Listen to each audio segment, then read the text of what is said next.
Muy buenas noches, queridos amigos. Somos Mental Health, el centro de formación, el centro de consejeros en adicciones y salud mental.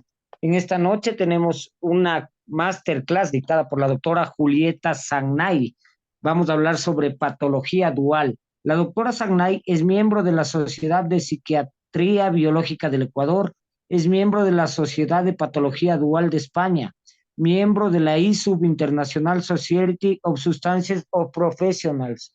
Director es médico psiquiatra del Instituto de Neurociencias, directora del Centro de la Conducta, máster en adicciones y prevención de consumo de sustancias, máster en neuropsicología, creadora del programa por un futuro sin drogas del municipio de Guayaquil, docente de la Universidad de Eloy Alfaro en el diplomado de adicciones, asesora del programa Empezar de Nuevo del municipio de Saborondón, ex jefe del pensionado y unidad de conductas adictivas INC, ex docente de la Facultad de Medicina de la Universidad de Guayaquil, ex docente de la Facultad de Medicina Espíritu Santo. Doctora, para mí es un placer ser su anfitrión en esta noche y es un placer presentarla. Bienvenida, doctora. Buenas noches. Muy buenas noches. Si me ayuda con las diapositivas para poderlas visualizar. Claro que sí, doctor. En este momento vamos a empezar a compartir. Pero vamos a empezar. El término realmente de patología dual se ha acuñado hace una década más o menos.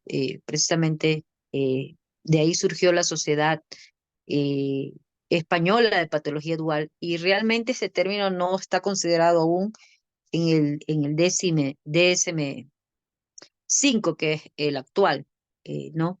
No, esa es la segunda charla, es el de patología dual. Es la primera. Esa es la segunda. Ya le cambio un segundo. Ya. Entonces, ha sido un término, es un término que si bien no está codificado con, como un término diagnóstico aún, en la práctica, así como existen comorbilidades de enfermedades en medicina, también existe en cuanto a las adicciones y el trastorno mental. Aquí lo difícil es determinar qué es primero, el huevo o la gallina, o la adicción le hace presentar al individuo una enfermedad mental, o esta persona ya tenía la enfermedad mental y eso lo llevó a consumir una droga. Es difícil determinar. Lo cierto es que estas dos coexisten, ambas están a la vez, a veces una primaria, ¿ya? Es como que es más fuerte, más relevante los síntomas, pero existen estas dos situaciones y a veces, la mayoría de las veces, no son diagnosticadas y son los pacientes que tienen muy mal pronóstico, tienen a veces ideación o intento de suicidio o terminan en las emergencias de los hospitales. La verdad es que son los pacientes más complicados. Y les voy a poner aquí varios ejemplos como para que, porque siempre decimos, pero ¿por qué tal persona se droga si teniéndolo todo? ¿Por qué no cambia? No, siguiente. ¿Por qué es que estas personas no se rehabilitan en los centros de rehabilitación convencionales? ¿No? Estas personas andan de un lugar al otro, van al hospital psiquiátrico y van a los centros de rehabilitación. O sea, aquí es como el ping-pong, ¿no? Entonces, tengamos claro una cosa.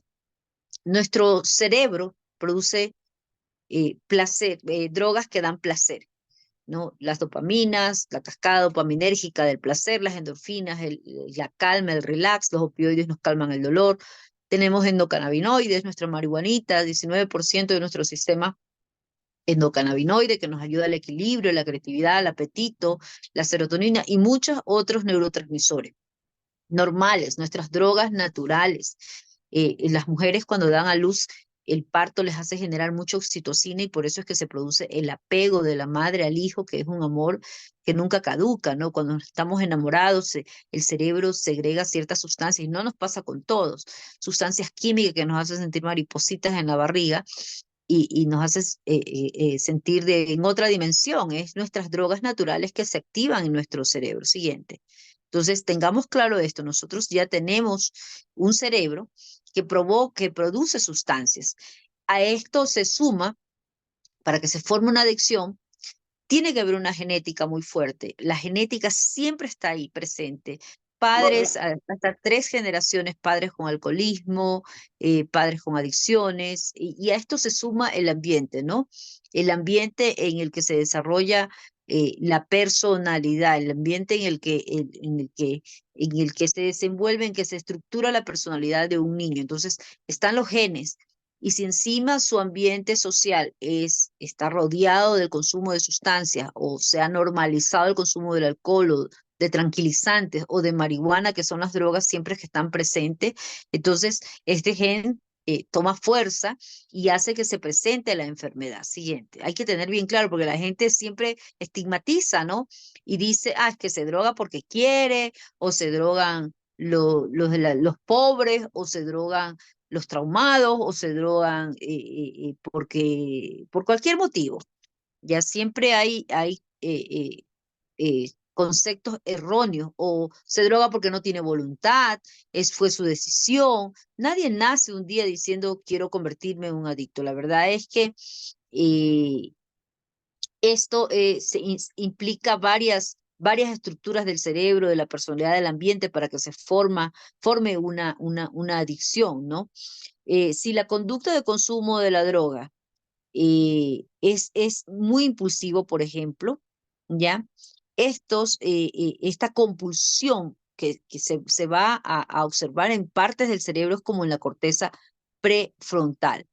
A medida que el cerebro aprende a lidiar con situaciones por medio de las drogas, por ejemplo, muchas personas primero lo hacen por curiosidad, pero luego descubren que la droga les hace calmar un dolor, o que la droga les hace evadir una realidad, o que le ayuda a anestesiar emociones que no están dispuestos a atravesar. Entonces, a medida que ellos repiten esta situación, primero de placer, el cerebro aprende a que en cada situación, en cada frustración, el cerebro va a necesitar de esta sustancia para sentirse bien, porque ya no segrega sus neurotransmisores naturales, ya no produce ese 19% de marihuanita, de endocannabinoides que tenemos, ya no se produce porque le estás metiendo extra. Es de cuenta que a tu cerebro tiene un motor de un carro y le estás metiendo aceite de avión, o sea, estás metiendo algo que lo lleva a la enésima potencia del placer. Entonces el cerebro se graba eso y te pide repetir ese placer, y te lo pide. Y en la repetición es que está el riesgo de convertirse en adicto. Ahora, no todo el mundo se hace adicto, ¿no? No todo el mundo que come azúcar se hace diabético, no todo el mundo que toma alcohol se hace alcohólico, ni todo el mundo que consume drogas se hace adicto. Es una predisposición. Si tienes antecedentes familiares de alcoholismo, de adicciones, posiblemente ese gen está ahí hasta la tercera, cuarta generación. Está ahí escondidito, solo busca el momento propicio. Así es como sucede con la diabetes, ¿no? De 3 hijos, uno y papás diabéticos, no todo, quizás esa generación no tenga la enfermedad, pero la siguiente sí. Es una predisposición que se aprovecha del momento propicio para desarrollarse, y ser adolescente ya es un factor de riesgo para que se desarrolle una adicción. ¿Por qué? Porque no está formada nuestra personalidad, porque no se ha formado nuestro cerebro, las estructuras cerebrales no han terminado el neurodesarrollo, y porque nos da curiosidad, porque nos calma ciertas situaciones, por muchos motivos, nos da sentido de pertenencia. En realidad las drogas son riquísimas para el cerebro. Imagínate que te llevan al límite de darte una personalidad más, te dan seguridad al principio, te dan creatividad, te hacen sentirte más locuaz. Entonces, dale eso a un joven, por ejemplo, con una personalidad evitativa, una personalidad ansiosa o reprimida, y le das una droga que lo hace hablar con más seguridad. Entonces, aquí es cuando se aprovecha el cerebro de pedir que repitas y repitas esa acción, y aquí es donde se puede estar formando la adicción. Ahora, va a depender de qué tipo de sustancia es, va a depender a qué edad iniciaste, va a depender de la frecuencia con el que repites este placer para el cerebro. Siguiente.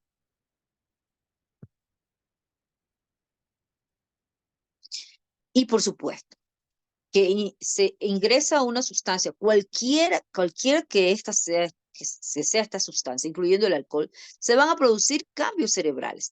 El alcohol, por ejemplo, es una sustancia legal que produce deshidratación, por eso que la gente el día siguiente tiene chuchaqui, le llamamos en Ecuador, o está con mucha sed. Pero imagínate ese cerebro encogido ahí, deshidratado, sin una sustancia. No va a ser un cerebro normal. Afecta la corteza prefrontal, en donde está el juicio. Por eso es que una persona alcoholizada no mide las consecuencias, es capaz de manejar así y cree que maneja bien. Pierde completamente el juicio y los impulsos. Entonces, además de los cambios cerebrales que produce cualquier sustancia, cada sustancia produce cambios físicos, cambios emocionales, cambios conductuales y cambios de la personalidad. Y aquí está lo grave, que a pesar de que la sustancia ya no esté en el organismo, tú le haces una prueba y ya no está, pero los cambios, los otros cambios persisten. Persisten los cambios de personalidad, persisten los cambios emocionales. Esta persona que, por ejemplo, al principio salía de la depresión con una droga como la cocaína, ya después no va a saber cómo lidiar con esa emoción si no es con la sustancia. Entonces, esa es la situación, que ya a pesar de cuando ya no la tiene, esta persona no es capaz de estar en el mundo sin una sustancia, anestesiado, que le ayude a evadir su realidad. Esa es la situación. Y muchos en las primeras fases del consumo dicen, ah, no, yo lo controlo, ¿no? Si yo todas las personas dicen, yo lo hago solamente los fines de semana, yo no soy adicto, doctora. Eso va a depender de tu organismo, va a depender del tipo de droga, va a depender de tu personalidad. Porque, por ejemplo, una persona con una personalidad introvertida va a buscar una droga generalmente que le baje la ansiedad y que le haga sentir más seguridad, ¿no? Por ejemplo, algo que le puede calmar la ansiedad es la marihuana, y lo usa como una especie de medicina y a la vez que lo hace creativo y lo hace hablar más y lo hace sentirse más seguro de sí mismo. O una persona con depresión, por ejemplo, consume drogas estimulantes como la cocaína que le ayude a olvidarse del problema en ese momento. El problema, la situación es que el remedio es muy corto, le queda muy corto para lo que lo utilizan.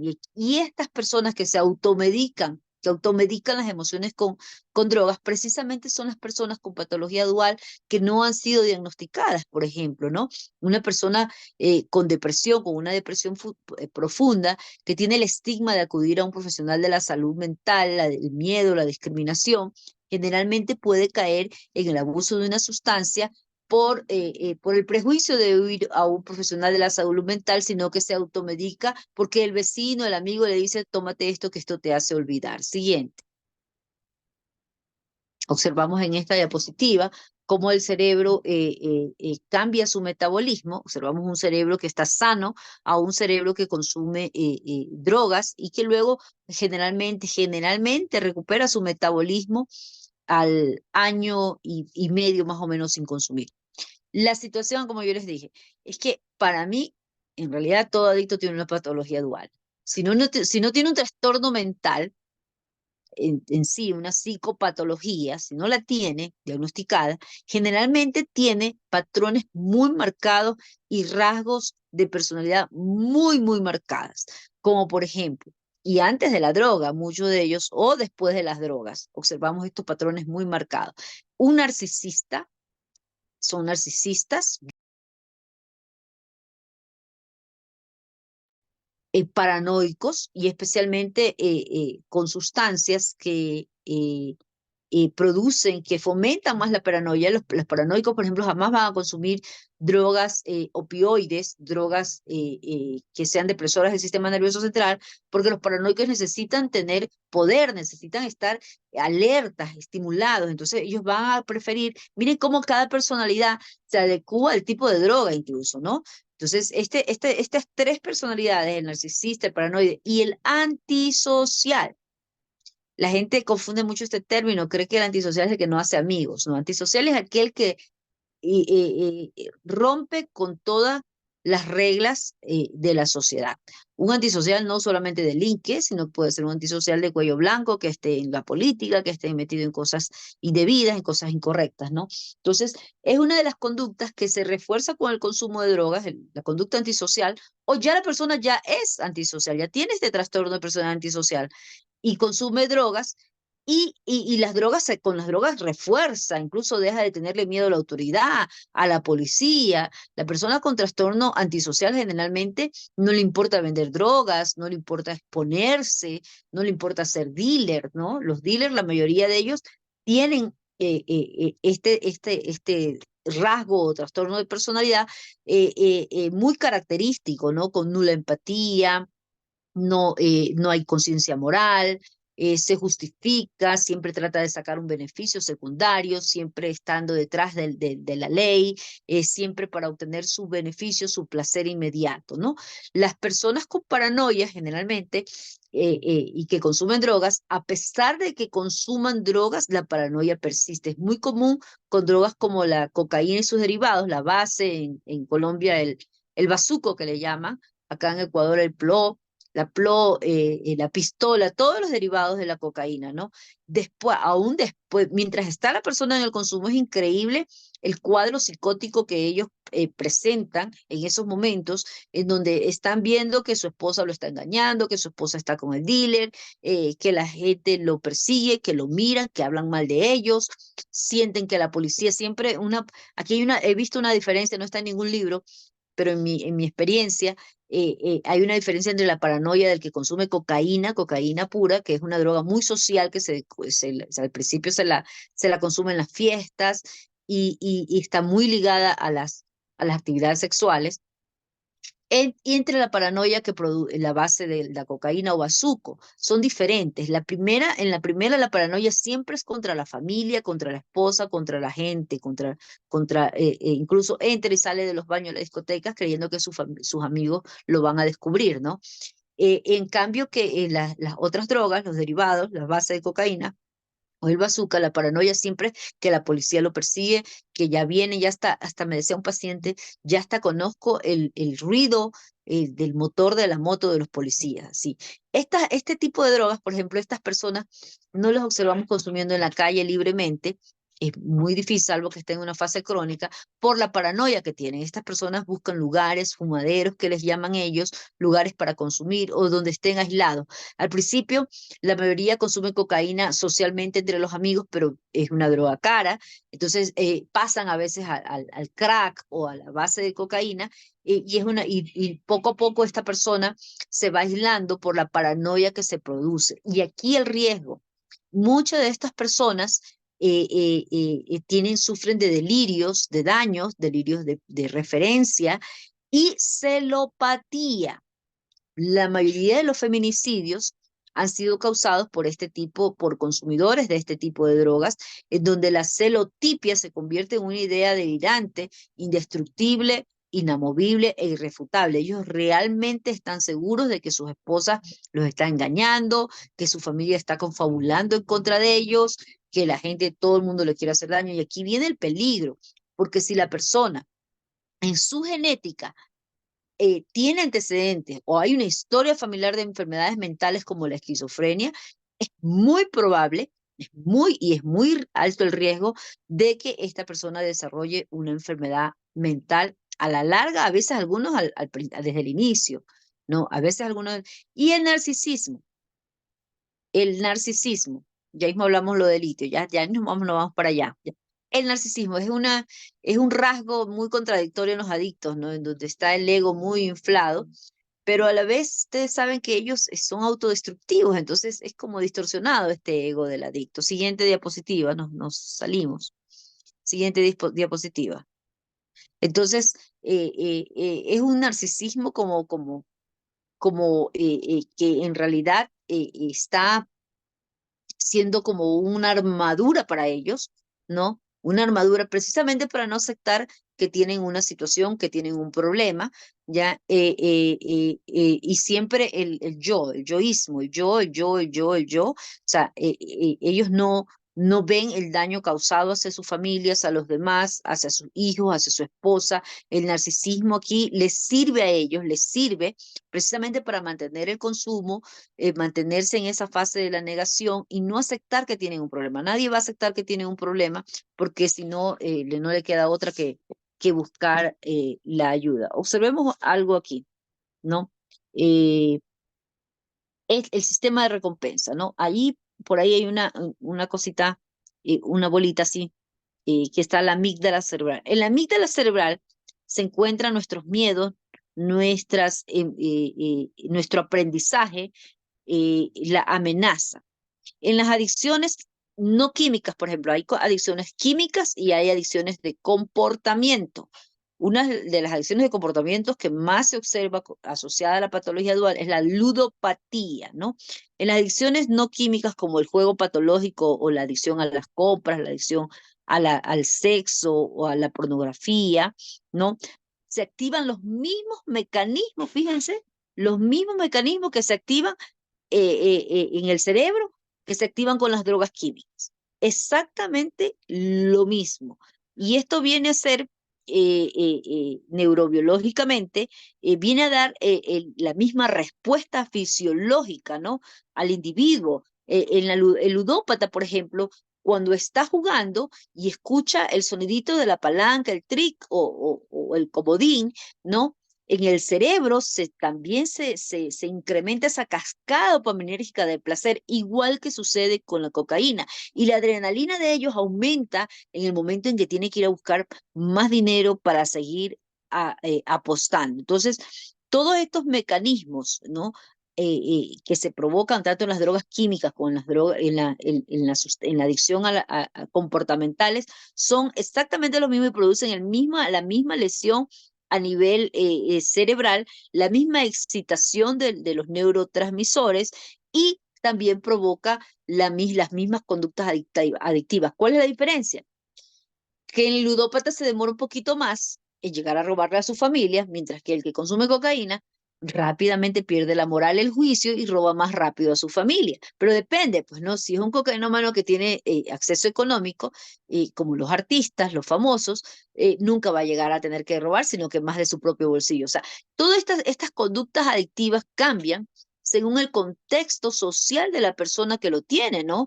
Si una persona vive en un lugar en donde hay mucha pobreza y todo, por supuesto que esa persona primero que se va a llevar es a robar y empeñarse las cosas, el tanque de gas. Pero si una persona tiene un nivel alto socioeconómico, va a utilizar las tarjetas para comprar las drogas y es muy difícil que llegue a esa fase crónica de la enfermedad. O sea, todo va a depender de la personalidad, de su metabolismo, del contexto social en el que se desenvuelve la persona para que se desarrollen las conductas adictivas. Y estos pacientes, ¿no? Que generalmente los que no han llegado a robar, no se consideran adictos porque la gente cree que adicto es el que está debajo del puente, el que consume todos los días y el que le roba a su familia. No, señores, quitémonos esa idea de la cabeza. Eso ya es la fase crónica de la enfermedad, es la gangrena de la enfermedad. Adicto es aquel que depende de una sustancia, cuyo cerebro ya hizo cambios, cuya personalidad ya empezó a presentar ciertas conductas adictivas y que ya generó tolerancia a la sustancia, y luego ya no lo puede controlar, porque ya se dieron cuenta su familia, ya pasó esa fase de la luna de miel, en donde él tenía el control, en donde él sabía cuándo parar, en donde no afecta, nadie se enteraba, pero ya cuando pasa la fase en donde ya afecta a su familia, ya no tiene que ver esto con la cantidad de la droga, en donde ya invierte recursos para drogarse, en donde ya le invierte tiempo, en donde empieza a generar cambios en su personalidad, está en la fase de dependencia. Aquí yo no estoy de acuerdo con esto del consumo problemático, que muchas autoridades sanitarias dicen, tiene que tener el consumo problemático para acceder a un internamiento. Y no se trata aquí incluso le ponen hasta tiempo. Cada droga es distinta. Por ejemplo, yo he observado que el que consume marihuana, más o menos su parte visual se observa más o menos los 3 5 años, el daño en su cerebro, en su comportamiento, la paranoia, todo eso, en 3 5 años de consumo frecuente con drogas como la marihuana. En el alcoholismo a los 10 15 años, a mí me llegan ya los pacientes cuando están viejitos y con demencia de Korsakoff. En la cocaína y en la heroína al año. Al año ya se presentan conductas adictivas muy, muy, muy fuertes. Entonces, todo va a depender de cada droga. Y en otras conductas adictivas como la ludopatía, Va a depender, fíjese, he tenido pacientes que al año ya han presentado conductas adictivas como robarle a su propia familia, robarle a su propia empresa, y otros se han demorado más tiempo. Es una de las adicciones más solapadas, porque están los casinos, incluso ahora los casinos de apuestas en línea han solapado mucho más esta adicción, ¿no? Y muy pocos buscan ayuda. Siguiente.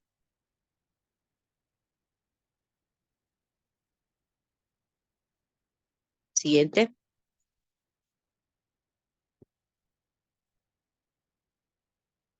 Bien, aquí observamos una resonancia magnética de una persona que consume alcohol.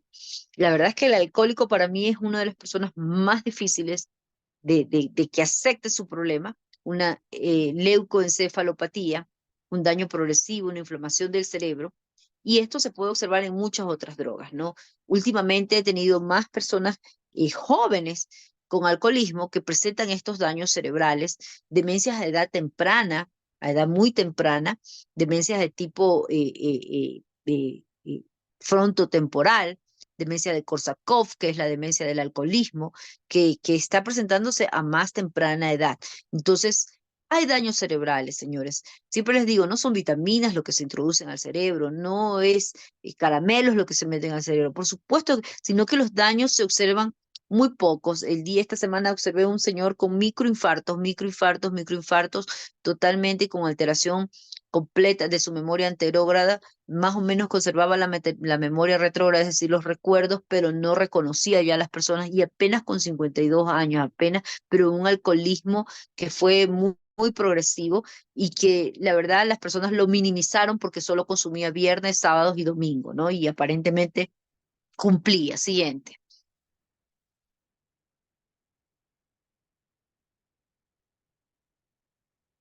Aquí observamos otra resonancia magnética, ¿no?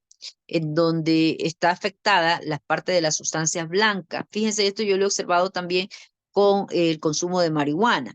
Aquí la encefalopatía, leucoencefalopatía, que es una inflamación de la sustancia blanca, eh, realmente no es muy usual, pero siempre es mortal en los pacientes, ¿no? Y a veces es muy importante que se haga una resonancia magnética como parte de la evaluación de una patología dual. Por ejemplo, cuando llega un paciente, no necesariamente tiene que tener mucha edad, ¿no? Que con un consumo crónico de cocaína, con un consumo crónico de alcohol, es necesario, señores, en la patología dual hacer una evaluación médica, siempre. No todo está en la mente. No todo es pon de tu parte y de tu voluntad, señores. Primero, lo primero, descartar lo orgánico. Veamos si ese trastorno de conducta que presenta esta persona adicta, que es muy eufórico, que es muy impulsivo, observemos si no es una lesión cerebral. Observemos si no hay un traumatismo cráneoencefálico, si hay antecedentes a veces de trauma craneal por accidentes de tránsito. Observemos, primero siempre descartar lo médico. Las hormonas tiroides, por ejemplo, la alteración de las hormonas tiroides presentan alteraciones del ánimo, presentan ansiedad, y muchas personas por esa ansiedad se automedican con alcohol o con pastillas o con cualquier otra sustancia de inicio por no acudir al profesional de la salud mental. Siempre descartemos lo orgánico, señores. Una vez que ya hemos descartado la parte orgánica, vámonos a evaluar ya las psicopatologías en sí. Siguiente.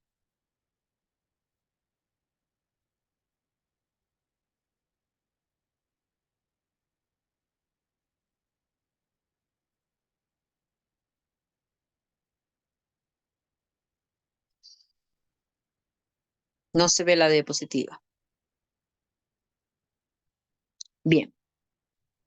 Eh, las drogas tienen personalidad, o cada personalidad consume una sustancia, o cada individuo consume una sustancia según su personalidad.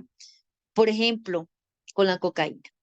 Detrás de esa euforia, de esa sensación de poder, de esa exaltación, de esa agitación, ¿ya? Está una persona que no le importa perder el contacto con su realidad, está una persona que tiene delirios, paranoides, ideas de daño, ideas de referencia, siente que lo vigilan, que lo miran, que lo persiguen. Es una persona peligrosa. Yo realmente veo mucha familia que minimizan la situación con sus personas, con sus hijos o sus familiares adictos, o las esposas en especial. Siempre les digo, estás frente a un potente femicida, porque esa celopatía, esos celos que esta persona tiene, ya es una celotipia, ya no son unos celos normales, es una celotipia encapsulada, indestructible e inamovible, y es muy peligroso que estas personas generalmente tienen rasgos de personalidad muy obsesivas, y estas personas pueden agredir a sus esposas, agredir a sus madres, y esto también se observa con el consumo de marihuana a la larga, porque la marihuana detona el circuito paranoide en el cerebro y tiene una asociación con un gen, el gen AKT1. Si esta persona tiene esa predisposición genética o en su familia hay antecedentes de esquizofrenia, es probable que la marihuana detone la paranoia y posiblemente la psicosis canábica, y posiblemente esto termine una enfermedad mental como la esquizofrenia. Es muy común. Esto va a depender a qué edad empezó a consumir, de su genética, especialmente de su genética. Siguiente. Aquí está lo que les hablaba del circuito paranoide, ¿no? Observemos. eh, el circuito sináptico encargado de transferir la información al lóbulo frontal está conformado por el sistema reticular, el tálamo, el sistema límbico y la corteza frontal. Fíjense, el sistema reticular es aquel que nos pone alertas, alertas. Entonces, aquí se activa. Entonces, muchas drogas como la marihuana, como la cocaína y el alcohol inclusive, pueden detonar, activar este circuito paranoide y hacer que la persona presente un delirio, una idea de persecución, una idea fija de que lo quieren matar, incluso alucinaciones, voces comando que le ordenan matar o matarse, ¿no? O que lo pueden tornar agresivo. Entonces, las personas realmente minimizan que el consumo de una sustancia hace que usted esté ante un posible, ante un potente agresor. En cualquier momento, siempre las mamás me dicen, no es que mi hijo es tranquilito, ¿no? No es que mi hijo es tranquilo, él solo consume en el cuarto, encerradito, y no pasa nada. Entonces, no se puede minimizar el consumo de una sustancia porque no sabemos qué cambios va a ejercer, incluso el alcohol. Hace poco tuve un paciente mayorcito de 70 años que le lanzó el carro encima a la esposa porque en su cabeza tenía la idea de que la esposa estaba con el jardinero y una señora mayor y atropelló incluso al propio nieto, imagínense, y sus propios hijos tener que haberlo encarcelado por esta situación. ¿Y que consumía? Alcohol. Entonces, cualquiera de estas sustancias, si usted está genéticamente predispuesto, puede detonar el circuito paranoide y puede detonar una enfermedad mental como la esquizofrenia o un trastorno bipolar o un trastorno obsesivo compulsivo. Siguiente.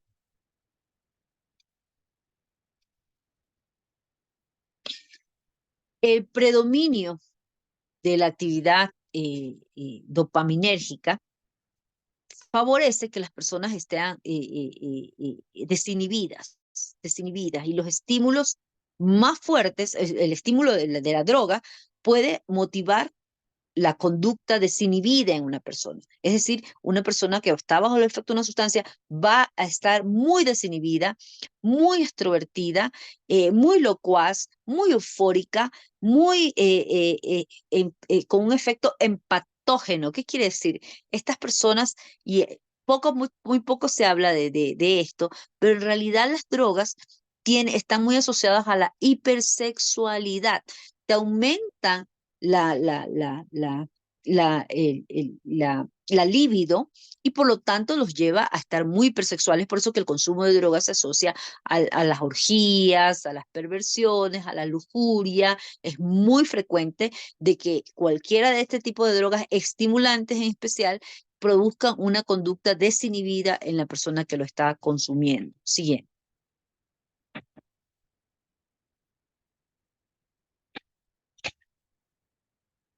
Y aquí me quería ir. siempre hemos escuchado esto del famoso Club de los 27. Yo siempre me rompo la cabeza porque digo, ¿dónde están los psiquiatras de allá, de Estados Unidos, que se supone que son los mejores? ¿Qué pasó? ¿Por qué no los diagnosticaron a tiempo? ¿Se los hubiera podido salvar? ¿Qué pasó con esta gente? ¿Por qué? ¿Por qué no se hizo algo? Y aquí está, una de las respuestas es que la mayoría de ellos consumen inicia el consumo. Aquí está la patología dual de los famosos. Consume a muy temprana edad, muy temprana edad, y es más difícil, no son diagnosticadas, no son tratadas a tiempo. Y lo principal, no aceptan su enfermedad, no aceptan que tienen un problema dual, doble. Este famoso club de los 27, que en realidad no es exactamente a los 27 años, se da porque muchas de estas personas aparentemente han cometido suicidio, ¿no? Más o menos aproximadamente a esa edad. Pero no tiene nada que ver con un mito, ni con la edad, ni nada. Es una patología dual. Muchas de estas personas consumieron drogas para automedicarse. Veamos el caso de Robin Williams, por ejemplo. Él sufría de trastorno bipolar. En la mayoría de las películas que lo vimos, siempre lo vimos en estados maníacos, la euforia, la locuacidad, la verborrea, la extroversión, esa creatividad inmensa, ¿no? Siempre que era parte de su personalidad. Eh, lo llevaba al consumo del alcohol. Luego del consumo del alcohol también consumió cocaína. Muchas de las personas, de los alcohólicos hoy en día, han aprendido a consumir cocaína para quitarse el efecto de la borrachera del alcohol, pero desconocen que se provocan otra tercera droga que se llama cocaetanol. Entonces, este actor famoso dejó las drogas, estuvo 20 años más o menos en recuperación, casi siempre hay bipolar uno, 2 y 3. Él era bipolar uno, tenía más episodios maníacos, pero cuando le diagnosticaron equivocadamente un tipo de demencia, le habían diagnosticado que no había sido esa, presentó un episodio depresivo. La mayoría de las personas con trastorno bipolar en su fase depresiva tienen ideación suicida e intento suicida y lo cometen el suicidio. Y aquí es donde a veces se habla de suicidio muy a la ligera. Esto no pertenece a una depresión cualquiera, no es que, ay, se me murió el perrito y ya estoy triste, no, no es estar triste. Las personas con trastorno bipolar que se deprimen es como que si se les apagara el cerebro, es como que los desconectas. Estas personas tienen una depresión endógena, su cerebro deja de producir neurotransmisores, se desconectan del mundo, estas personas se echan a dormir todo el día, tienen hipersomnia y en la noche están con insomnio y con un poco más de actividad. Estas personas tienen un dolor físico, no tienen fuerzas ni para ir al baño, peor para llamarte por teléfono cuando tú le dices, si necesitas algo, llámame, no tienen fuerzas. Estas personas realmente terminan en el suicidio, como es el caso de este otro actor que yo a veces lo veo cuando en su último show, porque nadie se dio cuenta que estaba en este estado depresivo, todo desgreñado, con un suéter roto, sucio, se lo veía maloliente, ¿no? Bien desaliñado, porque nadie se dio cuenta, porque nadie se fijó, porque nadie lo cogió de la mano, vamos, te llevo al psiquiatra. La negación, el señor incluso se negaba a tomar litio, que era una de las medicinas que fue prescrita. En la adolescencia él tomaba, él fue diagnosticado con un trastorno de hiperactividad con déficit de atención. Ojo, la mayoría de los niños que en su adolescencia o en su infancia son diagnosticados con trastorno de hiperactividad y déficit de atención, en la adultez termina siendo un trastorno bipolar en realidad, ¿no? Porque es un trastorno que ambas patologías se confunden, ¿no? La mayoría de las personas con trastorno bipolar o con hiperactividad consumen drogas para calmarse ese exceso de actividad. Y la primera droga que la mayoría de ellos consumen es la marihuana, fíjense. La mayoría, cuando alguien que consume, a mí me llega un paciente que consume marihuana, lo primero que yo hago es evaluar, diagnosticar, descartar que no sea un trastorno bipolar, que él se esté automedicando con marihuana, que a veces pasa, que ellos, ese cerebro que lo tienen con un flujo de ideas, con una lluvia de pensamientos que no puede tener. A veces usan marihuana para automedicarse y para calmarse. Y saben que lo logran, se calman con la marihuana. El problema de la marihuana es que tiene un psicoactivo y el problema de este psicoactivo es que provoca paranoia o crisis de pánico y trastornos de ansiedad y mayor depresión incluso. Siguiente.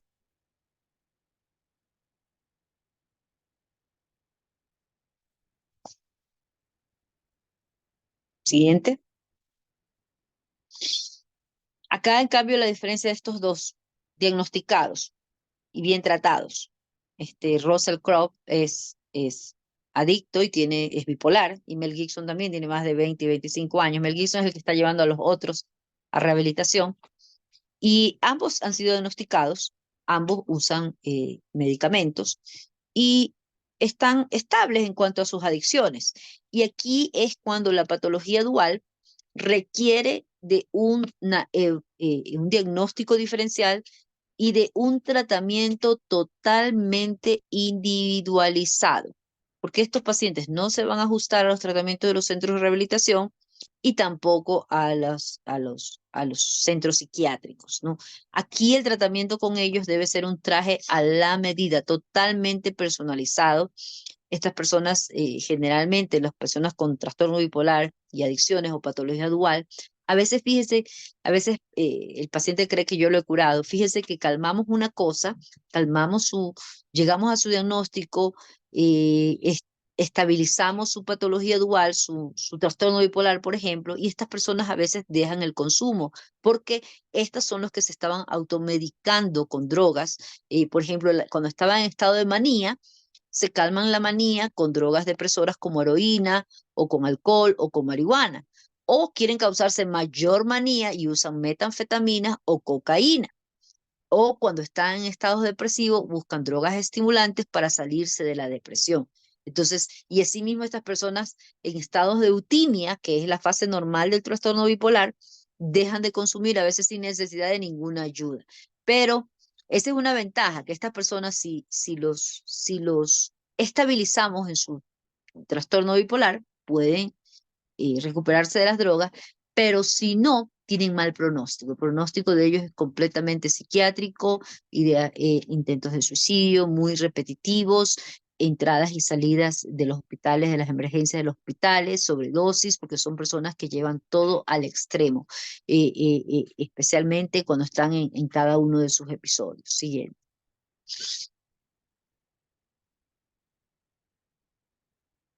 Y por supuesto, ¿no? Que existen anormalidades en los circuitos cerebrales, en los circuitos límbicos, donde se regulan los impulsos. Existen una desconexión, y esto hace que la respuesta antidepresiva de la droga, de la cocaína, por ejemplo, eso sea muy corta, ¿no?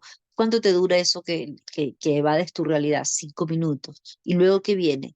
El dolor, la culpa, el pensamiento, el remordimiento. Entonces, todos estos cambios se mantienen en el cerebro, y esto hace que el tratamiento sea más difícil, porque cambian áreas muy importantes del cerebro, en especial en la corteza prefrontal, en donde está el impulso, en donde está la voluntad. Por eso que la gente dice, con fuerza de voluntad vas a salir. No, señores, lo primero que las drogas secuestran es la voluntad.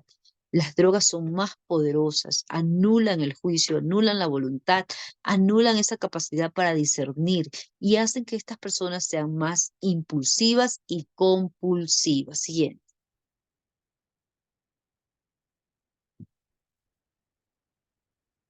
Tenemos otro caso aquí, ustedes vieron, el, el del cocinero, no me acuerdo, Bourdain, Anthony Bourdain, ¿no? Y el de la cantante también. Ella abiertamente reconoció que tenía un problema de salud mental. Increíblemente, su hijito, apenas con 17 años, cometió suicidio, seguramente no estuvo diagnosticado. Y la genética es muy fuerte, señores, muy, muy fuerte.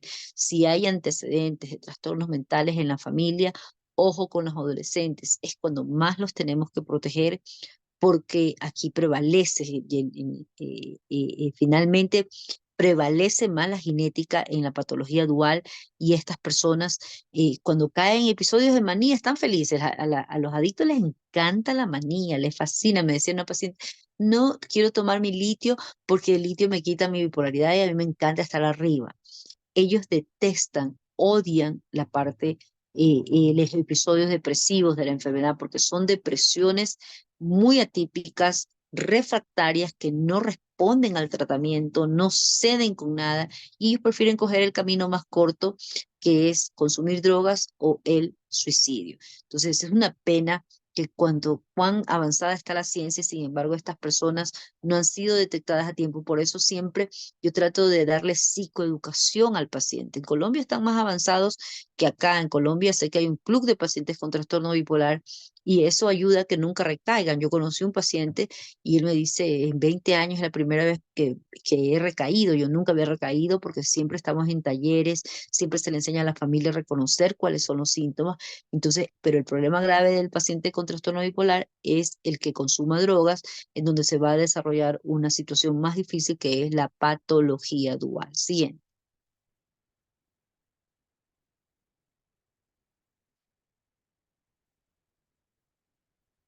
Estos son otros dos casos no diagnosticados con suicidio, ¿no?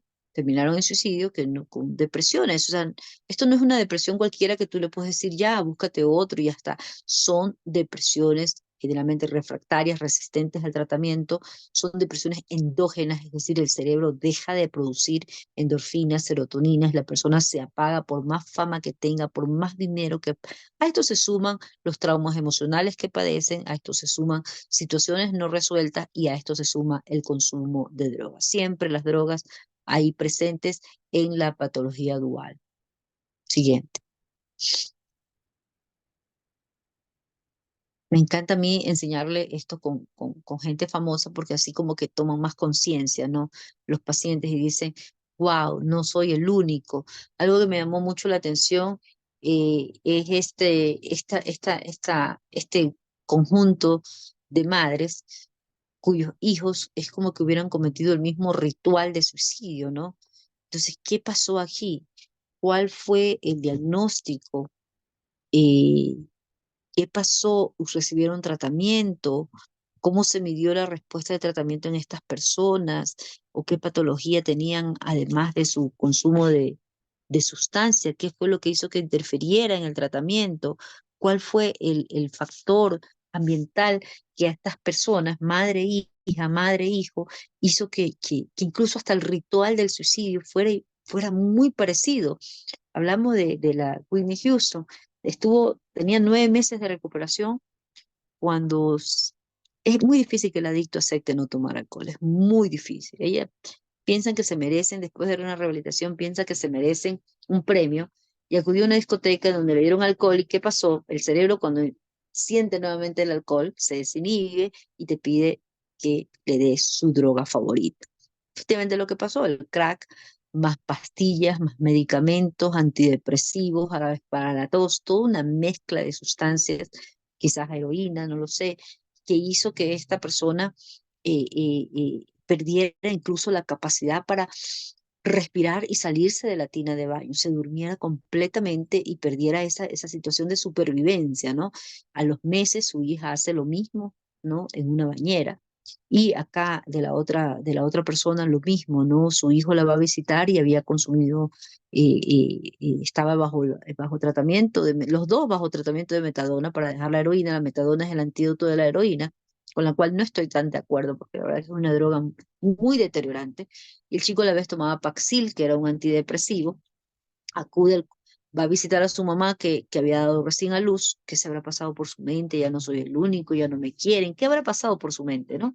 Que se va al cuarto de al lado y termina suicidándose con una sobredosis. A los meses su madre termina haciendo lo mismo, dejando a su niñita en la orfandad, pero es una especie de ritual. Estos rituales suicidas es muy común en los pacientes con patologías duales. Es muy, muy común que hagan el mismo ritual. Siguiente.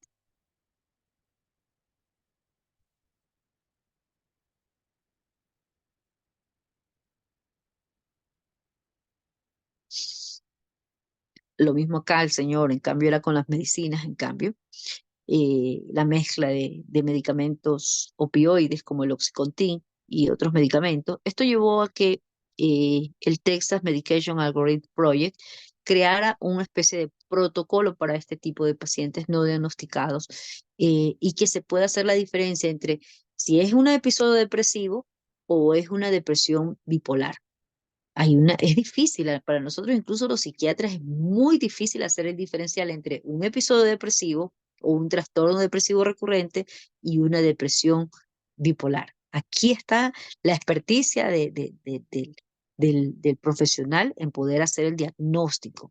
Siguiente, ¿cómo diferenciamos, no, de que es una depresión sencilla o una depresión de tipo bipolar? La diferencia está en una depresión pura, ya. Para saber que hay una depresión mínimo tiene que estar 2 meses, 2 semanas, perdón, de síntomas como tristeza, pérdida de la vitalidad, insomnio, ansiedad, a veces ansiedad, crisis de pánico, a veces también pueden haber, pensamientos repetitivos de ruina, de enfermedad, de muerte, ¿no? Catástrofe, ¿no? Pero es muy común que generalmente en la depresión unipolar, la depresión pura, su inicio sea tardío, que haya pocos episodios, ¿no? Es gradual más que nada, más en mujeres que en hombres. eh, Puede haber una agitación, quejas somáticas, me duele aquí, me duele acá, síntomas muy típicos como el insomnio, necesidad de de ayuda, piden ayuda a estos pacientes. En estas depresiones hay pocos índices de suicidio, generalmente, ¿no? El paciente con depresión unipolar a veces, si es leve, incluso cede rápidamente con los medicamentos. En cambio, la depresión bipolar, fíjense, primero que inicia a temprana edad, en la adolescencia a veces, incluso en la adolescencia. Hay muchos más episodios que se presentan, muy agudamente se presentan los cuadros, y tanto en mujeres como en hombres. Por eso me preocupan los adolescentes con depresión. Enseguida voy a revisar su árbol genealógico si no hay alguien con trastorno bipolar en la familia. Eh, Generalmente aquí hay más letargo, más anedonia, no hay placer, abulia, pérdida del interés, ¿ya? Aislamiento, hay síntomas muy atípicos, hay hipersomnia. Esto nos llama la atención.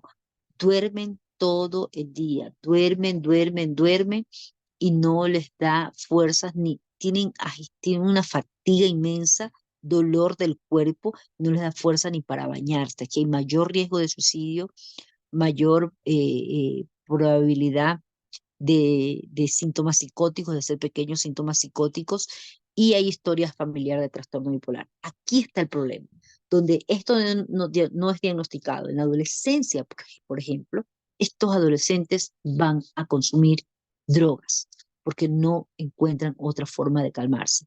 Y la primera droga de entrada para ellos va a ser el alcohol. La segunda, la marihuana. Y aquí es cuando estos adolescentes se automedican esa depresión con drogas, y esto hace que este tipo de adictos sea más crónico, sea más difícil de tratar, de estabilizar, porque no hay un diagnóstico temprano. Rápidamente se meten en estas conductas adictivas, o sea, para ellos todo es muy secuencial, muy rápido, ¿no? Entonces, aquí hay que considerar la comorbilidad. Si estos estados depresivos, estos estados de alteración de su salud mental tienen otra comorbilidad, además, sus rasgos de personalidad. Generalmente estos chicos no ceden al tratamiento, no hay respuesta. A veces hay que aumentarle las dosis, a veces incluso hay que hacer mezclas.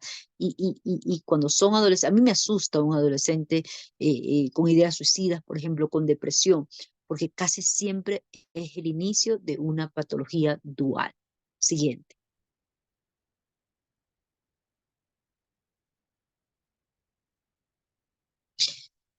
Y aquí viene la diferencia, ¿no? Eh, Estos pacientes no mejoran, los pacientes con depresión bipolar no mejoran, hay resistencia al tratamiento, hay a veces, hay siempre cuando uno se yo a veces encuentro alteraciones en las pruebas de tiroides, hay un hipertiroidismo o un hipotiroidismo, no se adecúan a la psicoterapia, estos pacientes no aceptan, y encontramos polimorfismos genéticos. ¿Qué quiere decir? Hay alteraciones genéticas que hacen que estas personas no mejoren. Aquí hay que hacer bien el diferencial entre, como les digo, un trastorno depresivo, una distimia, que es la tristeza constante, la melancolía constante, la depresión de tipo bipolar y el trastorno ciclotímico, que es cuando las personas cambian. Estos, los ciclotímicos, por ejemplo, la mayoría de ellos pasan como solapadamente y consumen drogas según sus estados y casi no son diagnosticados porque son muy funcionales, pero tienen sus pequeñas crisis. Siguiente.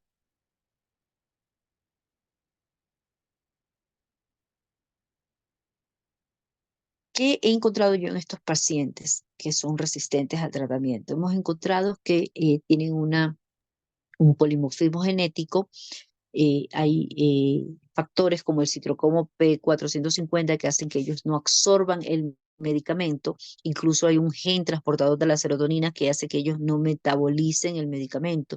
Y hay estudios, como están aquí en la diapositiva de Oxford, donde se ha encontrado que hay un gen, el llamado el SIRT1, que es responsable de la generación de mitocondrias. Este gen hace que no se adhiera a una proteína y por lo tanto los medicamentos no funcionen. O sea, son pacientes resistentes. Y yo me imagino que esto es lo que pasa en muchos de estos pacientes que dicen, esto no sirve, abandono el tratamiento y más rápido lidio, me automedico con las drogas, que la cocaína me va a sacar rápido de la depresión, ¿no? Siguiente. Entonces, esta falta de respuesta a los tratamientos hace que estas personas prefieran utilizar drogas que adherirse a la terapéutica del profesional. Siguiente.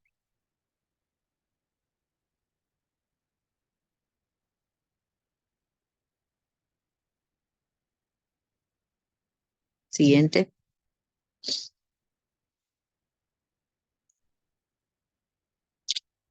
También tiene que ver mucho los alimentos. Siempre le digo a mis pacientes, no me coma brócoli, ni toronja, ni cítricos. Hay muchos alimentos que inhiben eh, el metabolismo de los medicamentos y hace que no se puedan absorber. Y algo que quiero aclarar aquí, los antidepresivos, señores, no producen dependencia. Los antidepresivos funcionan tan despacio, demoran 15 días, que eso hace que nos tengamos que usar un tratamiento largo, pero no producen en ningún momento dependencia. Los que producen dependencia son las benzodiazepinas. Y aquí es donde los centros de rehabilitación no entienden al paciente con patología dual y dicen, no, eso es Pepa, te estás drogando. No, y creen que todos los medicamentos psiquiátricos provocan dependencia. Hay que aclarar, los antidepresivos, los antipsicóticos no generan dependencia. Los que generan dependencia son las benzodiazepinas, tipo clonazepam, ancetil, Sanas, Ribotril, que son los tranquilizantes que se utilizan en las personas. Siguiente, en las personas con ideas depresivas, con trastornos depresivos, ¿no? La comorbilidad en la patología dual. Como les dije, una de las situaciones que poco se habla es que el consumo de drogas está asociado mucho a la actividad sexual. Y en estos pacientes hay mayor índice de suicidio, mayores cuadros depresivos, alteraciones de la alimentación, alimenticio, como la bulimia, anorexia, hay trastornos de personalidad, generalmente personalidad antisocial, hay mayor abuso de sustancias y una nueva entidad que se ha observado ahora en España, incluso han tenido que abrir una unidad que es el chemsex, es decir, utilizar drogas para promover la actividad sexual. El problema está en que en la mezcla que hacen estas personas ha hecho que estas personas lleguen a parar a las emergencias de los hospitales que han presentado un cuadro psicótico agudo, ¿no? Y que sabemos que las drogas eh, te desinhiben y hace que estas personas no usen protección y por lo tanto se han incrementado las enfermedades de transmisión sexual. Siguiente.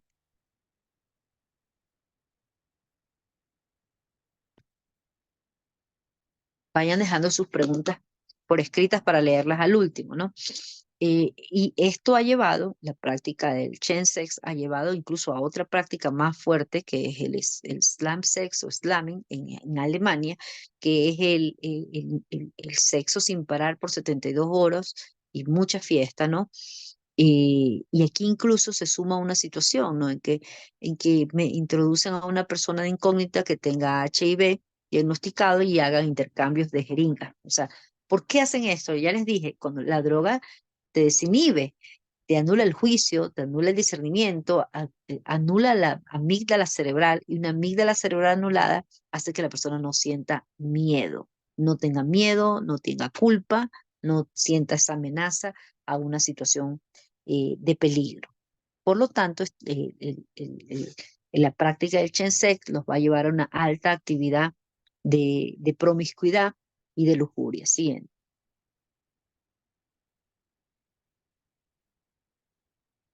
Estas personas, los jóvenes en especial, buscan atajos, ¿no? Aquí en Ecuador tenemos un gran problema con las drogas zetas, que son las solpiclonas, que son baratas y se consumen en las farmacias de ristras enteras, apenas vale $1 una ristra entera de 10 pastillas. Es decir, los jóvenes intentan medicalizar sus emociones, algo que debería ser natural o algo que deberían aprender a gestionar.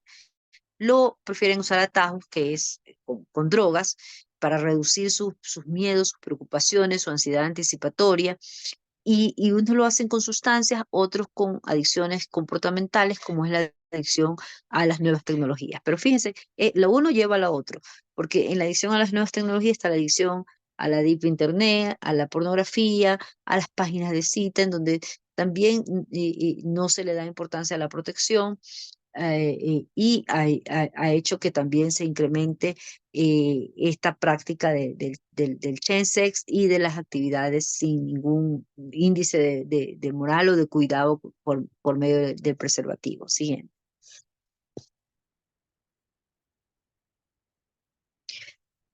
Aquí está, el estudio reveló que los consumidores de marihuana tienen más sexo. Sí, la marihuana, realmente mis pacientes me dicen que el sexo con marihuana es tipo Hollywood, sí. En realidad es lo que más los engancha. Nadie habla de esto. En la Universidad de Genares se encontró que incluso muchas personas que consumen marihuana se había encontrado otra sustancia, que es el cratón, que son los cannabinoides sintéticos. Los cannabinoides sintéticos se hicieron para precisamente que no sean detectados en los exámenes de orina. En Estados Unidos, cuando se legalizó la marihuana, se empezaron a hacer más pruebas de drogas para acceder a un trabajo o a una universidad, y el Chapo introdujo la marihuana sintética, que es la Spice. Estos cannabinoides sintéticos provocaron muchos cuadros psicóticos en las emergencias de los hospitales. Eso es lo que no se dice. Toda la gente dice, pero ya es legal en tal parte, sí, pero no te cuentan que las emergencias están llenas de cuadros psicóticos, y por lo menos acá en Ecuador no sé qué está pasando con la marihuana. Parece que tiene un más porcentaje de THC, que están llegando cada vez más pacientes jóvenes con trastornos psicóticos, con paranoia, con delirio, producto del consumo, a veces ni crónico, esporádico incluso, de marihuana, pero tiene que ver mucho con la concentración del THC. Siguiente.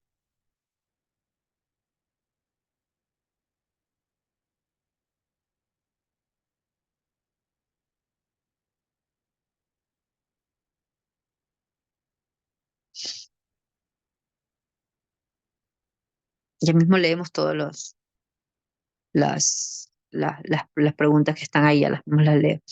Y en Ecuador, en Colombia, tenemos algo en común, que es la TUCB. Incluso ya está adulterada. Esta TUCB que está ahí es de un paciente mío, ¿no?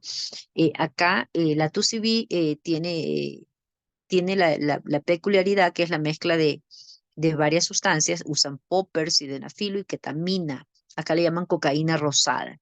Incluso un paciente mío me dijo que le aumentaba serotonina, perdón, sertralina, que es un antidepresivo que, fíjense, provoca retraso en la eyaculación, y utilizan Viagra, utilizan mero macho, imagínate, o GHB, que es el pop o el popper, que tiene un efecto desinhibitorio. Entonces, el problema acá es la mezcla, ¿no?, que están haciendo. El GHB o popper hace que los esfínteres anales se dilaten y facilite el sexo anal. Entonces, esta droga Tucibi vale $30, es muy cara acá. Eh, Fíjense, no, aquí nosotros no tenemos una institución que analice el tipo de drogas que está circulando. Por lo tanto, los protocolos, ¿cómo podemos activar protocolos de tratamiento sin conocer qué tipo de sustancias se están mezclando? Siguiente.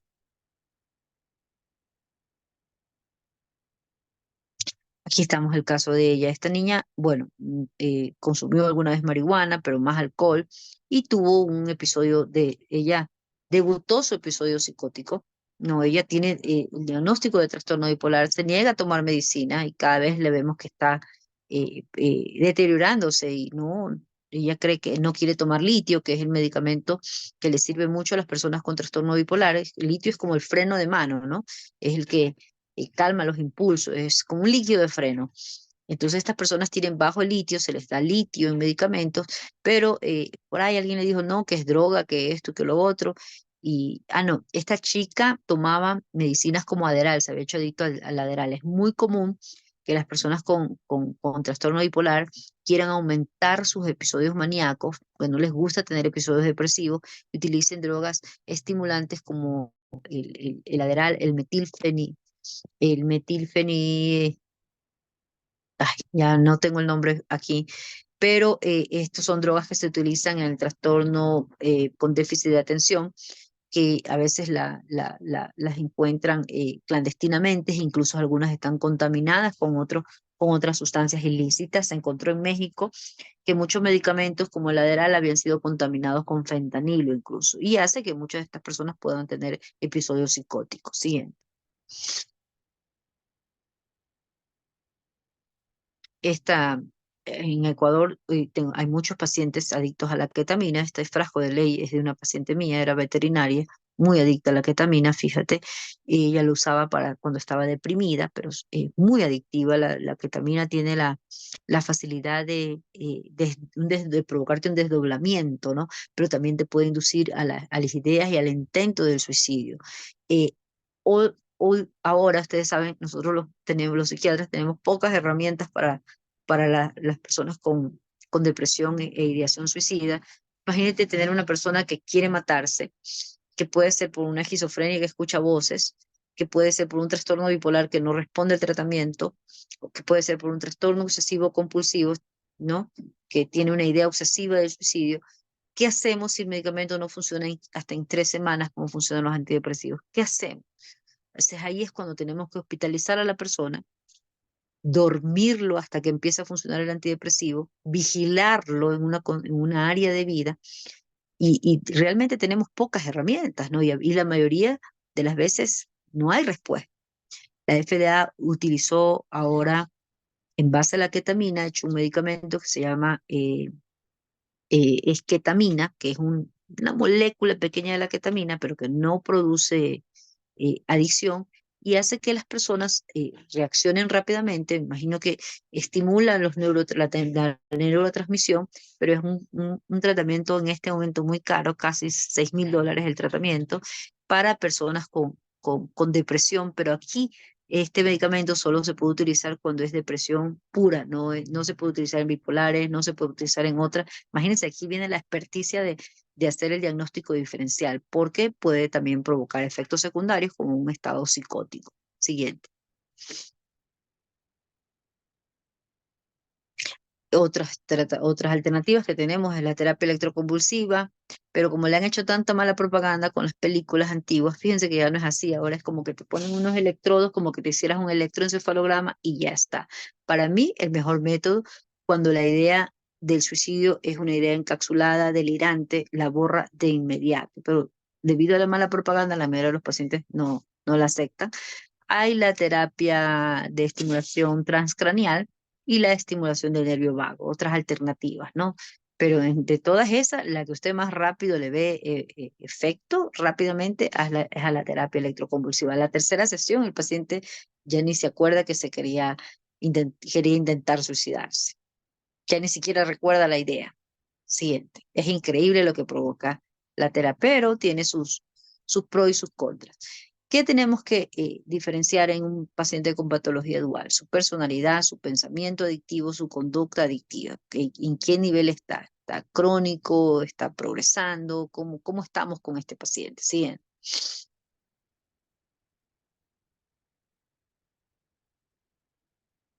Claro, sí, al amigo que me preguntó ahorita de él. Claro que es una patología dual. Ya nos vamos a las preguntas que están escritas, interesantes. Recuerden lo que les hablaba, ¿no? Lo de la amígdala. Se ha encontrado que los adictos tienen incapacidad para asimilar las experiencias debido a que se lesiona la amígdala cerebral y que se ha encontrado incluso que tienen una carencia de una proteína, la beta lipotropina, que impide que esta persona pueda recordar las experiencias emocionales. Así que miren, no es normal el cerebro de una persona adicta. No es normal. Eso les duele cuando yo les digo, tu cerebro no es normal. Tú eres anormal. Y les molesta mucho, les duele, pero puede ser funcional. Vamos a hacer que funciones, ¿no? Tienes que aceptar que tú ante las drogas reaccionas diferente.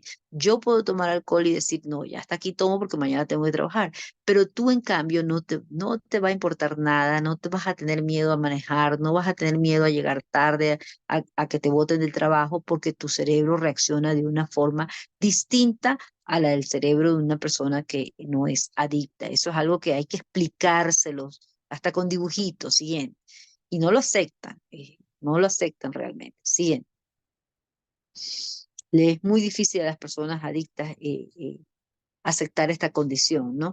Y lo otro que está muy arraigado a las adicciones son los trastornos de personalidad, y uno de los trastornos que honestamente yo les tengo mayor respeto, más temor, es el trastorno borderline de la personalidad.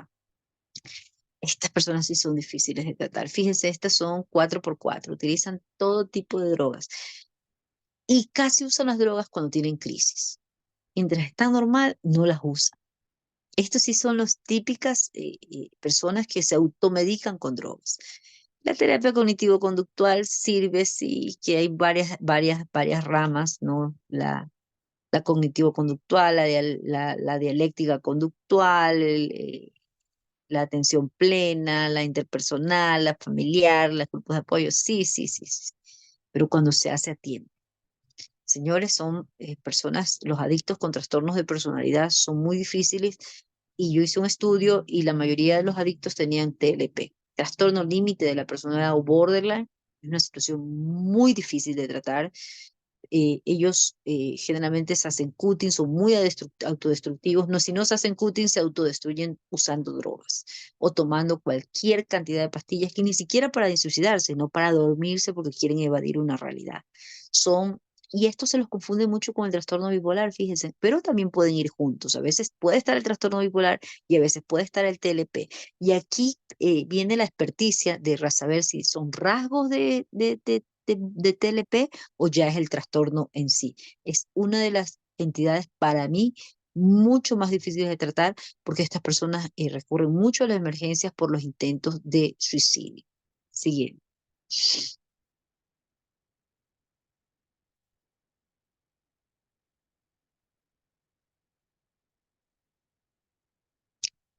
Generalmente en mujeres se observa más este tipo de trastorno del TLP. Siguiente, siguiente. Bien, ¿qué ha servido? Aparte de la psiquiatría, estos dos hablan mucho del programa de los alcohólicos anónimos. Allá en Estados Unidos es obligación. Si te llevan ante un juez, el juez te envía, te obliga a ir a los programas de los 12 pasos. Pero recordemos que los pacientes con trastorno, con una patología dual, requieren un tratamiento individualizado. En mi experiencia, a estos pacientes casi no les gusta el programa de los 12 pasos, porque son tan intelectuales, tan inteligentes, que todo lo cuestionan. Peor la espiritualidad, casi no. Entonces hay que psicoeducar. Lo siguiente. Tenemos que tener claro la vulnerabilidad genética, la personalidad. En otros países hay un programa, el Preventur, se enfoca mucho en la predicción y en la prevención, es decir, predicen, hacen un estudio genealógico de cuáles son los chicos con mayores riesgos en su personalidad, esos adolescentes que buscan mayores sensaciones de impulsividad, de ansiedad, personas con depresión, la curiosidad, el sentido de pertenencia, el ocio, chicos adolescentes con otras patologías como autismo, ¿no? O trastorno con déficit de atención, con ansiedad, con depresión. Siguiente, son los que mayores riesgos, factores de riesgo tienen y que se van a automedicar con drogas como alcohol y marihuana. Siguiente.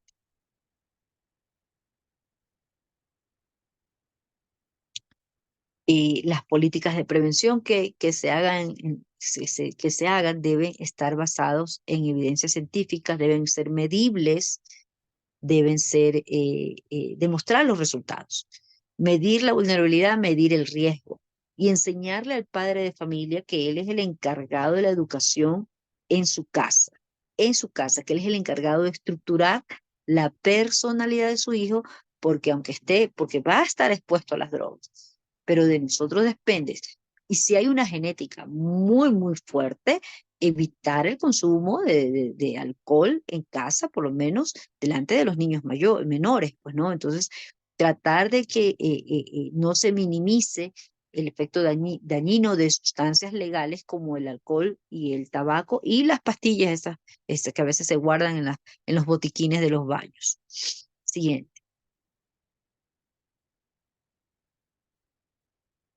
Muchas gracias. Ahora sí nos vamos a leer las preguntas. Voy a leer las preguntas.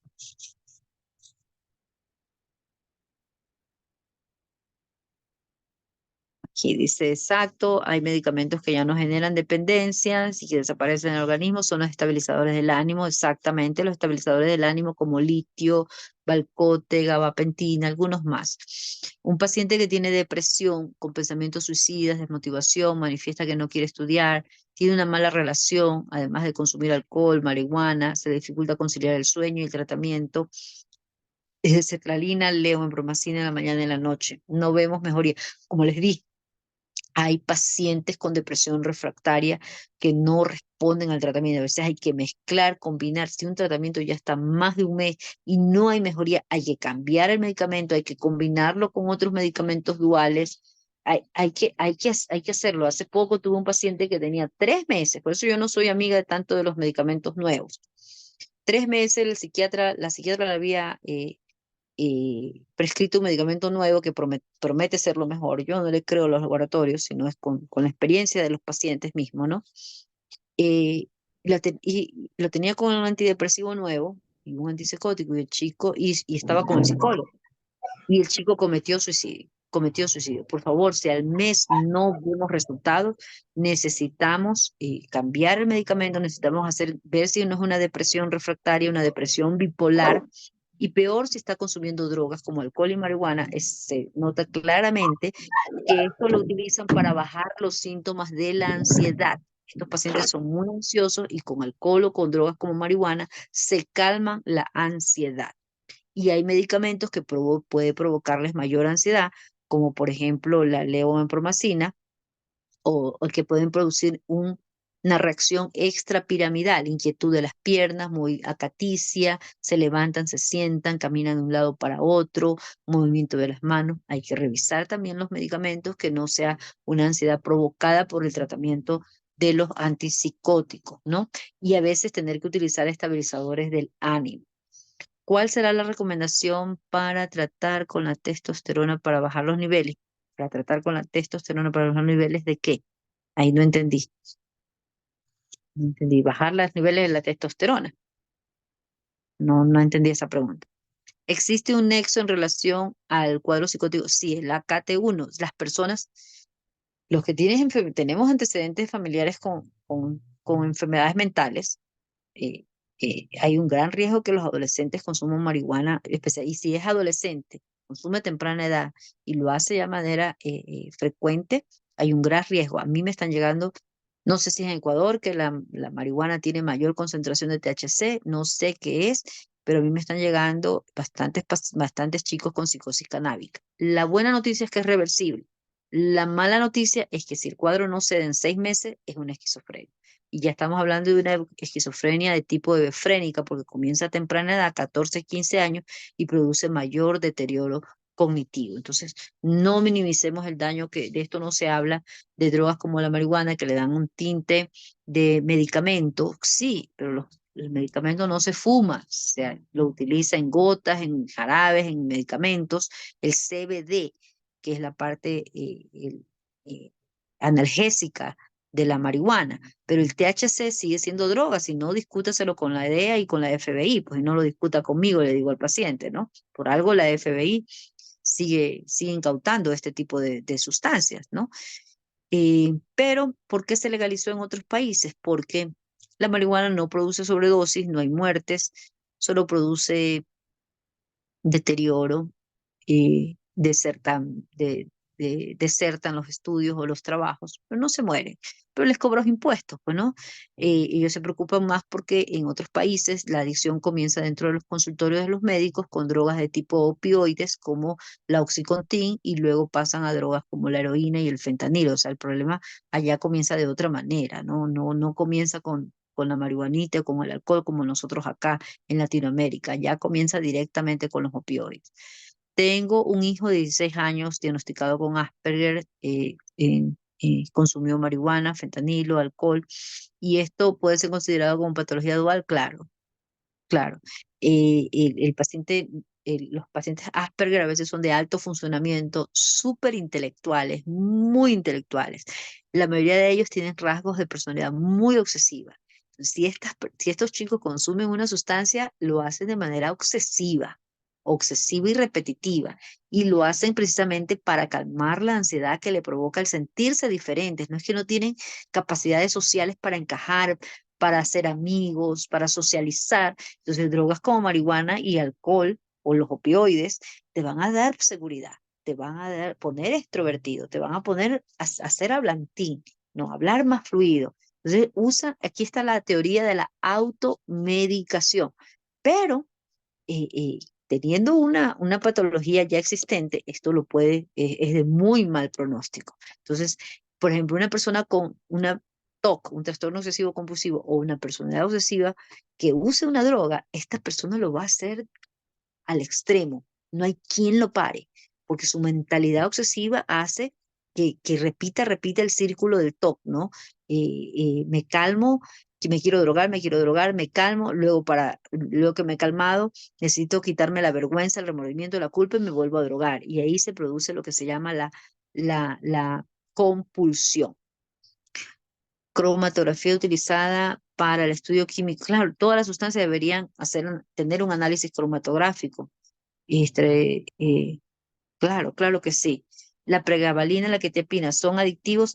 A ver, la quetiapina no. La quetiapina no es adictivo, la quetiapina es un antipsicótico con acción sedante. O sea, no es un medicamento hecho para dormir, pero nos aprovechamos que hace dormir, pero en realidad es un antipsicótico. La pregabalina, les voy a hablar de la pregabalina, fue una de las primeras en utilizarla en adicciones para no usar benzodiazepinas, para no usar Rivotril, para no enganchar a los pacientes. Pero con el tiempo, ya con esto ya son 20 años, he aprendido a que no las puedo usar en todos los pacientes y nunca pasarme de 300 miligramos. Fíjense con la pregabalina. La pregabalina es como que te desconecta la hiperexcitación neuronal que hay. Es como una desconexión y te calma, como que te saca el switch, ¿no? Lo utilizo mucho en el síndrome de abstinencia para no usar benzodiazepina. Pero en ciertos pacientes, y aquí viene la cuestión, estaban hablando de que ha producido muertes. Pero escúchame, es muy buena para el dolor neuropático, de hecho fue descubierta para eso, para el dolor neuropático, pero en psiquiatría nos dimos cuenta que les calma la ansiedad a los pacientes, calma las migrañas, calma las fibromialgias y que nos sirve para manejar el síndrome de abstinencia de los opiáceos a dosis hasta de 150. En dosis mayores, en ciertos pacientes, fíjense, y esto no está escrito todavía, y anoten lo que lo estoy diciendo por primera vez y no está escrito en ningún lado, no lo he encontrado escrito, recién están hablando de las muertes. En ciertos pacientes, precisamente en el paciente bipolar, la pregabalina, en lugar de calmarlo, lo vuelve maníaco. Me decía un paciente, estoy 1500. ¿Cómo 1500? Se había tomado 1500 miligramos de pregabalina, imagínense. Y esto había hecho que en su cerebro se haga un cambio de voltaje, un switch, ¿no? Que en lugar de calmarlo, lo tenga en manía. Entonces, como ningún paciente bipolar acepta ser normal, les encanta estar arriba, han aprendido a utilizar este medicamento de esa forma y son ellos los que sufren de sobredosis, es súper hepatotóxica, son ellos, cuando la dejan, tienen un síndrome de abstinencia súper fuerte, igual que la abstinencia de la heroína, aumenta el apetito, provoca disfunción eréctil, entonces estos son los pacientes con trastorno bipolar, en realidad los que abusan de este tipo de medicamento. Entonces, muy buena pregunta. Buenas noches. Si un adolescente empieza a consumir cigarrillos electrónicos y los vapers, es claro, mire, pero imagínate, yo también estaba inocente con esto de los vapes, pensando que era nicotina, y resulta que hay vapes también de marihuana, de THC, y otros de CBD. El punto es que nosotros ya tenemos receptores nicotínicos en nuestro cerebro. Los receptores nicotínicos hacen que nos calme la ansiedad, que solo nos calmemos los que tenemos aparentemente normal el cerebro, que nos autorregulemos y que calmemos la ansiedad. Al meterle algo extra, el cerebro le va a pedir repetir esa acción, ¿no? Y el problema de los vapeos es que están produciendo daño directo, incluso edema agudo del pulmón, al sistema respiratorio. Esa es la situación con los vapes. Entonces, si una persona está consumiendo cigarrillos de cualquier tipo, tiene una adicción. Es la repetición, ¿no? De introducir algo, ¿no? Entonces, hay un mal manejo de su ansiedad, un mal manejo de sus emociones, pero hay una adicción. La cuestión con el cigarrillo es que si no tuviera el alquitrán, fuera la droga perfecta. El problema con el cigarrillo es que todo el daño que produce, aunque no se observan cambios conductuales, ¿no? No se observan los cambios conductuales que hay con las otras drogas.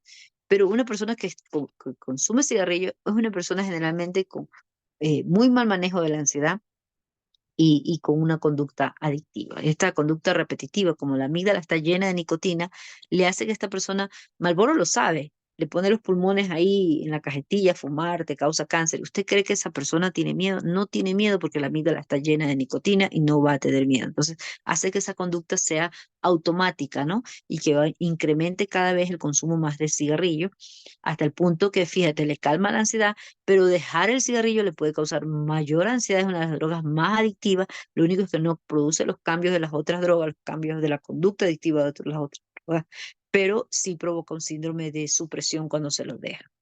Y bien, ya hemos terminado. ¿Alguna otra pregunta?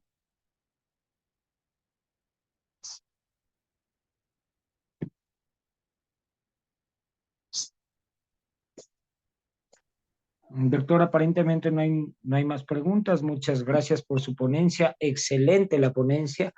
Es digna de una felicitación, doctora, y un aplauso de parte de todos, creo yo. Creo que nos ha aclarado muchísimas dudas. Les recuerdo que somos Mental Health, el Centro de Formación de Consejeros Terapéuticos de Salud Mental.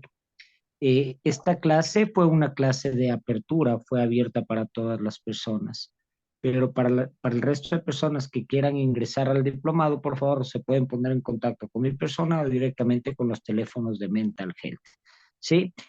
Por favor, les voy a pedir que encendamos las cámaras para las fotos de registro, por favor. Y les agradezco a todos, ha sido una charla excelente. Muchas gracias. Vamos a tomar fotos, por favor. Muchas gracias. Excelente la clase, excelentísima. Excelente Hay ponencia, conocimiento. doctora. Excelente ponencia. Sí, muchas Bueno, gracias.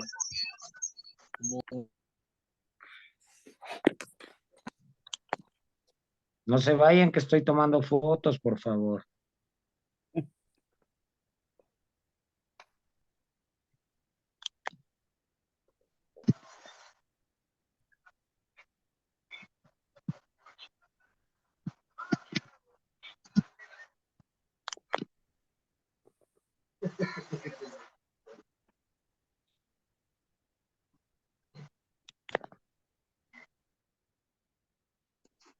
Ok, muchas gracias a todos. Les recuerdo que el diplomado arrancaremos desde la próxima semana, me parece. Déjenme confirmar horarios, denme un segundo. Déjenme un segundo, por favor, no se vayan. Déjenme pasarles la información. El diplomado lo empezamos. A ver, déjenme ver. Bueno, van a ser las clases a las 8:30 de la noche, ¿sí? Y iniciamos el 30 de marzo. El 30 de marzo, y bueno, hoy es 30, hoy tenemos la charla de capacitación, ¿no? La primera charla. Y las otras, déjenme ver, no tengo el chat. Por favor, si me ayuda dirección poniendo en el en el chat general cuando empezamos el diplomado, si es que empezamos desde la próxima semana o no.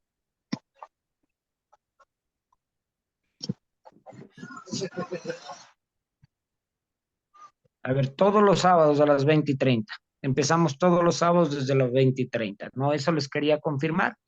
Agradecerles las personas que deseen validar la información, por favor, y que deseen inscribirse, comunicarse directamente a los números de Mental Health, o las personas que son mis usuarios pueden contactarse directamente conmigo.